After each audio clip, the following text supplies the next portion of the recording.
মশলা খুব ভালো করে কষানোর পরে এখন দিয়ে দিলাম মাছ।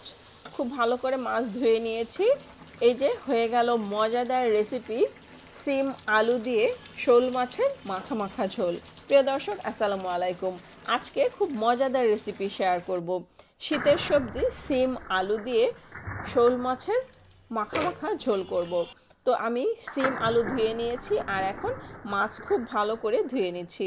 চুলায় একটা কড়াইতে তেল দিয়েছি হাফ কাপ, পেঁয়াজ কুচি দিয়েছি হাফ কাপ, সব মশলা একে একে দিয়ে দিচ্ছি। হলুদ গুঁড়া 1 চামচ, মরিচের গুঁড়া, ধনে গুঁড়া, জিরা বাটা, রসুন বাটা, লবণ পরিমাণ মতো দিয়েছি। আর এখন একটু পানি দিয়ে মশলাটাকে খুব ভালো করে কষিয়ে নিব।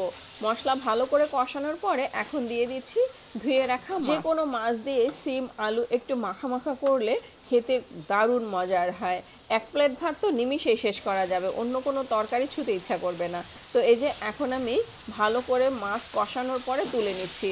এই ঝোলের মধ্যেই দিয়ে দিব ধুয়ে রাখা সিম এবং আলু। সিম আলু এই মশলার মধ্যে খুব ভালো করে আবার কষিয়ে নেব। ভালো করে না কষালে মশলার কাঁচা একটা গন্ধ থেকে যায়, আর এতে করে তরকারি খেতে ভালো লাগে না। শীতের সবজি সিম আলু দিয়ে যে কোনো মাছ দিয়ে এভাবে একটু মাখা মাখা ঝোল করলে খেতে খুবই মজার হয়।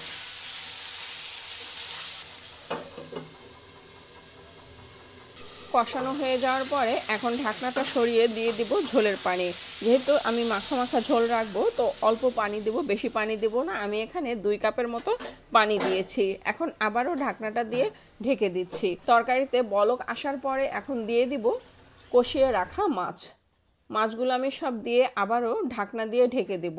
তার আগে আমি এখানে দিয়ে দিব টমেটো।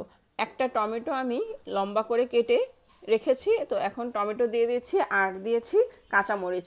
আবারও ঢাকনা দিয়ে ঢেকে দেব যাতে করে টমেটোটা ভালো করে সিদ্ধ হয়ে যায়। আর এই তরকারিটা চাইলে ঝোলও রাখা যাবে, আবার অল্প ঝোল মানে মাখা মাখা ঝোলও রাখা যাবে। মাখা মাখা ঝোলই আমার কাছে বেশি ভালো লাগে, বেশি ঝোল রাখি না। যখন ঝোল রান্না করি তখন ঝোল রাখি, আর যখন মাখা মাখা করব তখন একটু মাখা মাখা ঝোল রাখি, ওটাও খেতে খুব ভালো লাগে। তো এই যে হয়ে গেল। এখন সবশেষে ধনে পাতা কুচি দিয়ে দেব। ধনে পাতা কুচিটা দিলে খুব সুন্দর একটা ফ্লেভার আসে, আর যেহেতু শীতের সবজি ধনে পাতা দিলে খুবই ভালো লাগে খেতে। তো এই যে ধনে পাতা দিয়ে ঢাকনা দিয়ে ঢেকে দিয়েছি। হয়ে গেল মজাদার রেসিপি সিম আলু দিয়ে শোল মাছের মাখা মাখা ঝোল। খেতে দারুণ মজার হয়। রেসিপিটি ভালো লাগলে একটা লাইক দিবেন, কমেন্ট করবেন, এবং যারা এখনও আমার পেজটি ফলো করেননি প্লিজ ফলো করে দেবেন। সবাই ভালো থাকবেন। আজ এ পর্যন্ত। আল্লাহ হাফেজ। আসসালামু আলাইকুম।